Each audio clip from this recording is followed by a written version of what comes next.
the people. Mike Lyon serves as our president, and Mike's doing a great job right now. Is he? It's a volunteer. There's so many these organizations. You have a few people. Well, you got to have some money. Where do you get your money? Donations. Just donations. Donations. Huh? The majority of the money is from donations. Somebody wanted to toss a few bucks your way and say you're doing a great job, and we appreciate somebody trying to do something about that darn seaweed or whatever it is. Where would they send it? They would send it to the Chautauqua Watershed Conservancy. We've got several ways that you can do that, but it's just easy enough to just certainly put Chautauqua Watershed Conservancy, Jamestown, New York. That'll get there. 14701. It'll get there. It sure will. Yep, we've got lots of ways. Do you have a phone number if anybody had a question and wanted to get involved to help out? I mean, I'm sure you'd take any manpower you could get. Absolutely. Friends, we've got 664-2166. We'll get you a phone call to the Conservancy. Okay, we got a phone call.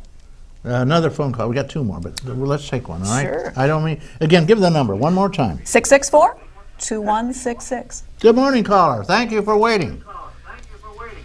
I can't hear you. Okay. There we go. Is the muskie fishing still great in Chautauqua Lake? Oh, absolutely. Really? Oh. Yeah, we do. Did you ever fish for muskellunge? Oh, yeah. Yeah, I've done it before. Yeah. Oh, yeah? What do you use? What do you use for bait? I don't know. Little muskies. Little muskie? Her secret. She may not be willing to divulge it. Okay. Well, thank you very much, caller. Actually, that's not so funny. In the summer, they use plugs. They look like fish. Right. And they got to be really weed-proof. So you troll them. You just drive up and down real slowly in the lake. But in the fall, very effective is you get a sucker, small suckers, and they're easy to catch in the creeks. And you can put a trap out for them, incidentally. And you sort of bridle them, tie them around a hook, but don't kill them. And you drop them in, and you just sit there, and they swim around. And the muskie, that's an eclair. It's a French pastry to the muskie. And before you know it, you get this huge tug, and you pull up a 40-inch, or maybe a 38-inch female, and then you take it and you step on the tail, and you grab it under the gills, and you just pull it a little bit. There's a 2-inch stretch easy in a muskellunge.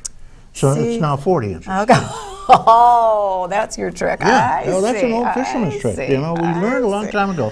There's an elasticity in muskellunge. Okay. So it's actually good for about 4 inches, but it begins to look a little funny, you know. I better not say too much here. You know, my DEC friends are going to be looking. The game warden.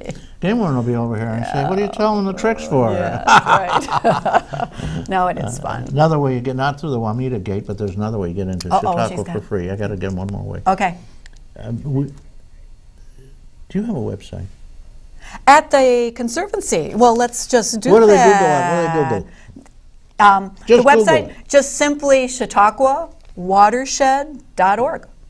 Chautauqua Watershed. ChautauquaWatershed.org is the Conservancy's. They have a beautiful there. Look at that. I think that, she pulled it up. Yep. Okay, so if you want to find out, the other way to get in is to join the chorus, and then you get in the choir. Oh, you have to work. Join the choir. That's good. Well, you come in, you rehearse occasionally, but you're allowed to come in 2 or 3 times. And another thing is be a fireman or a law enforcement agent. Those volunteers are much needed. Or be what you do is, if you want to go, you go through the market gate and you wear a straw hat and a blue outfit. To look like Mark Russell?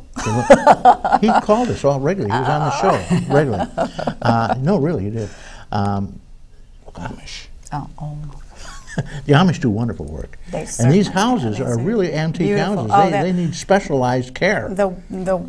Certainly. Yep. So you can go in, and it's not you can just go to the office. I want to see Doug Spalding, who lives there. Yes. And they'll let you in and say, how long are you going to be with him? I say, well, I can't take him for more than about 10 minutes, you know. But we're going to need to have Tom Becker come on and talk to you, the president. We'll see if we can. Doug Spalding, you're a beaut. He is a good guy. You know. Yes, he is. He used to be the head of the Tenants Association. Okay, back to the lake. Back to the lake.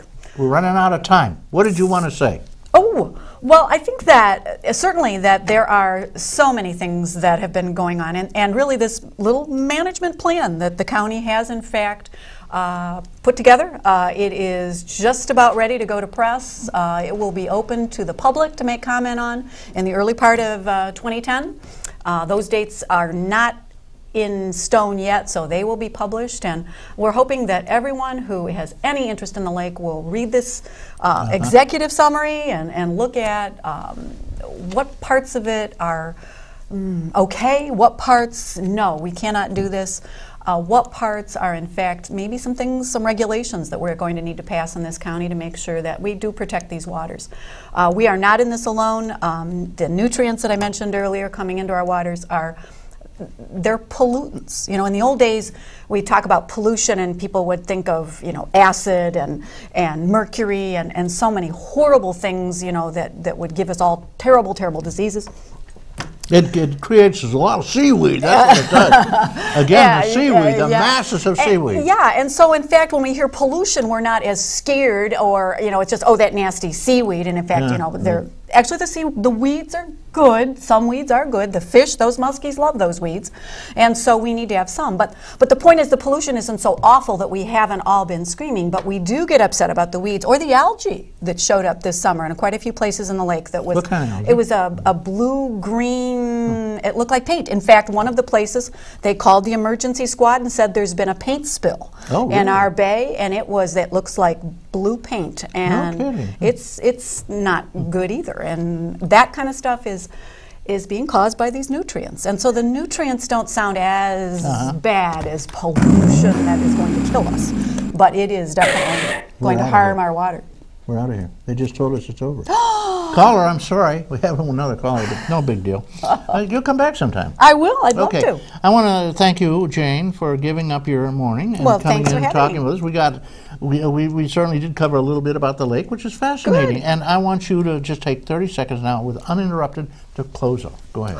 Well, I'm an honor. The Chautauqua Watershed Conservancy certainly is one of the groups that is working to help Chautauqua Lake, but works around the county to preserve land and hopefully keep the ultimate reflection of the lake being a good reflection, because in all of the organizations there's always some mention that if the work that we do is good, it will reflect excellent water. You'll have good water. And more fish changing as well. Make sure you include a few bucks here for the Conservancy, and also some for Senior Report, and particularly Reed Powers. I want to thank everybody for calling in. I'm sorry we didn't get everybody, but I want to thank all the viewers and the listeners and the happy people out there, and Doug Spalding in particular, and Mort Flexer, and all our crew, including Chuck Kelsey, Devin Taylor, Chris Bird, Chris Remaker, Mort Flexer, Randy Bird, Roy Harvey, Jeff Zook, and Don Zins. Ah, what a bunch of people who are helping us. What a wonderful gang. Get out there and actually observe your resolutions. May all that is proud and true and noble abide with you. I'm Reed Powers.